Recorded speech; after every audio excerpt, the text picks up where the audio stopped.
नमस्कार, सार्वमंथन न्यूज महाराष्ट्रमध्ये आपले स्वागत. पाहुयात आजची सविस्तर बातमी. MIDC वाळूज परिसरातील बजाज नगरातील रामलीला मैदानावर विजयादशमीच्या दिवशी यंदाही नेहमीप्रमाणे 65 फूट उंचीच्या रावण पुतळ्याचे भव्य दहन करण्यात आले. गेली तब्बल 30 वर्षांपासून सुरू असलेली ही परंपरा यावर्षी मोठ्या उत्साहात साजरी झाली.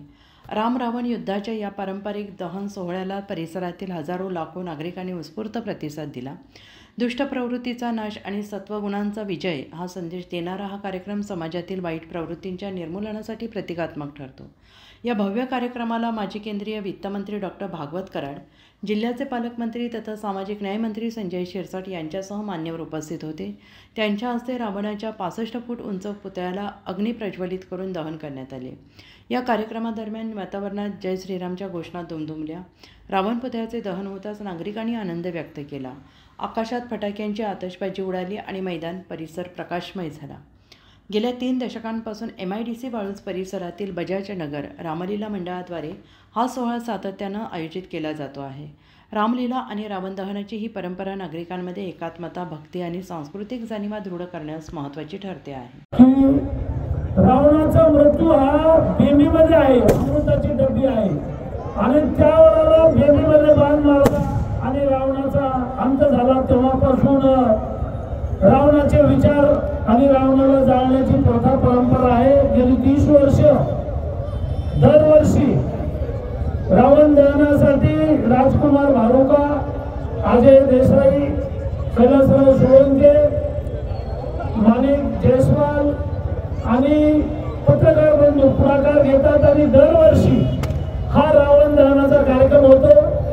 यावर्षी मोठ्या भागामध्ये शर्मा नावाच्या मुलाला मारहाण झाली, त्याचा पाय फ्रॅक्चर झाला आणि व्यापाऱ्यांनी यावर्षी आम्ही रावण दहनाला येणार नाही, आमचा बहिष्कार आहे. व्यापारी खूप आक्रमक होते, चिडलेले होते. काही अपराध नसताना जनसंघाचे त्यांचे वडील आणि शिस्तीतलं कुटुंब आहे, त्यांना मरेपर्यंत मारहाण केलेली आहे. व्यापाऱ्यांचं 400 व्यापारी माझ्या बंगल्यावर आले होते की भाऊ यावर्षी रावण दहन करायचं नाही, तुम्ही रावण दहन थांबवा. मी त्यांना समजून घातली की ही प्रथा आहे, परंपरा आहे, रावणाचे विचार जाळायचे आहेत. 10,000 लोक इथं रावण दहनासाठी आलेले आहेत आणि या टीमनं, या कार्यकर्त्यांनी खूप मोठी तयारी केली.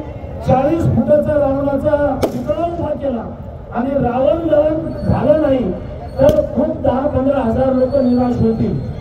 जे गुंड आहेत, बदमाश आहेत, यांच्यावर आम्ही कधीही दया दाखवत नाही. तहसीलदारांना मारहाण करणाऱ्यांना सुद्धा हद्दपार केलं आणि ज्यांनी पाय मोडेपर्यंत, जीव जाईपर्यंत याला मारलंय शर्माला, यांना आम्ही सोडणार नाही. त्यांच्यावर पूर्वीचे जे गुन्हे दाखल असतील तर हद्दपार होईल, त्यांची पोलीस कस्टडी काढू. हे कायद्याचं राज्य आहे आणि कायद्याच्या राज्यामध्ये गुंडगिरी सहन केली जाणार नाही. खरं तर आज सण असल्यामुळं आमचे सगळे पोरं, आमचे सगळे कार्यकर्ते शांत बसले. आताही रावण दहन करताना आमचा अर्जुन नावाचा कार्यकर्ता 50 पोरांना घेऊन आला होता की रावण दहन करू नका.